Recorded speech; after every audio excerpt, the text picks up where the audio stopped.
கமருதீன் பற்றி சொல்லுங்கள். கமருதீன் வந்து சார் ஆரம்பத்தில் வந்து ரொம்ப ஃபோர்ஸாக இருப்பா. அப்படி அதாவது யோசிக்கும் திறனே இல்லாமல் வார்த்தையை விடுறது பண்ணுறது அப்படி இருக்குது இப்படி இருக்குது அந்த மாதிரியான ஒரு கேரக்டரான ஒரு பையன் தான். ஓகேங்களா. முதல் 2 வாரம் ரொம்ப முட்டும் வார்த்தைகள் அவரும் விடாத வார்த்தைகள் கிடையாது.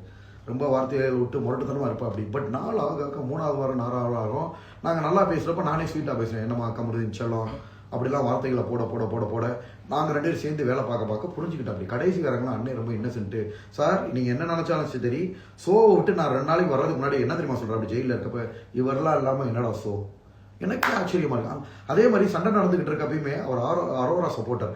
எனக்கு அரோராவும் கிளாஸ் ஆகிறப்ப என்ன சொல்றாரு, எப்பா இப்படிலாம் பேசாத, அந்த புறம்லாம் தப்பான வார்த்தை கிடையாது, இவர் எவ்வளவு இன்னசென்சி, நம்ம வீடே சேர்ந்து அவரை ஓட்டுறோம், அவர் பொறுமையாக கேட்குறாரு. இந்த வாரம் டாப் பர்ஃபார்மன்ஸ்னா வாட்டர்மெலன் ஸ்டார் தானே அந்த பையன் சொன்னான். போக போக போக பாண்டிங் ரொம்ப அதிகமாகிடுச்சு சார். நான் கிளம்புறப்பயே அவருக்கு ஒரு பேண்ட்டையும் எனக்கு கிஃப்ட் பண்ணி அனுப்பிச்சிட்டாரு. நான் உங்களை விட்டு பெரிய மனசு இல்லைண்ணா. இப்போயும் எனக்கு மக்கள் இப்போ சொல்கிறது எல்லாருமே உங்களுக்கு உண்மையாக ஃபீல் பண்ணுறது பார்வதியும் கமருதீன் தான் ஃபீல் பண்ணுறாங்க. அதாவது முரட்டு போனால் அவர்கிட்ட அதிகமாக இருக்குது சார். அதே சமயத்தில் ஒரு நல்ல ஒரு கைண்ட்னஸும் இருக்குது. அது பழக லாஸ்ட்டாக தான் அவர் புரிஞ்சுக்குவார். என்ன காரணம்னா ஆரம்பத்தில் என்னை வந்து எல்லாருமே அட்டாக் பண்ணதோட ரீசன் அவர் என்ன சொன்னார்னா, ஓ பிக் பாஸும் அப்படி தான் இருக்கணும், இல்லை கத்தணும் போல சண்டை பண்ணணும் வார்த்தைகளை விடணும் போல அவர் தப்பாக புரிஞ்சுக்கிட்டாரு. 3வது வாரம் 4வது வாரம் ஆனதான் அவர் என்ன கரெக்டாக நேக் ஆகிட்டா. அப்படி சார் ஓகே நம்மளை எப்படி வச்சு செஞ்சுருவாங்க, ஓட்டு விழுகாது, வெளியே போயிடுவோம், நாமினேஷன் போயிடுவோம் அப்படின்னு ஒரு ஒரு ஒரு ஒரு ஒரு என்ன சொல்ல ஒரு நெளிவு சிலுவை இப்போ கற்றுக்கிட்டா. அப்படி நெளிவு சிலுவை கற்றுக்கிட்டு இப்போ கரெக்டாக போகிறோம் அப்படி சார்.